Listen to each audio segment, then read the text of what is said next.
खै त के काट्नु न काट्नु ल त्यहाँतिर पुगेकै रहेछ ह्यापी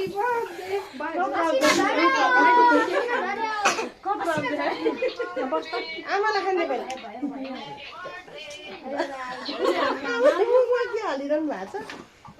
ल आमा छोरीलाई पनि खान्छ खनिदिनु न आमा यहाँ दिन्छ माइ चाहिँ यहाँ समात्नु त एउटा चम्चा दिनु आमा खनिरहनु लगाइदिनु त अघि खाने भने गालातिर लगाइदियो गालातिर यसो दल्दियो लगाइदिनु लाइदिनु आमा दल्दिनु पर्छ आज दिन अलि मजाले दल्दिनु न केटामै भएको छ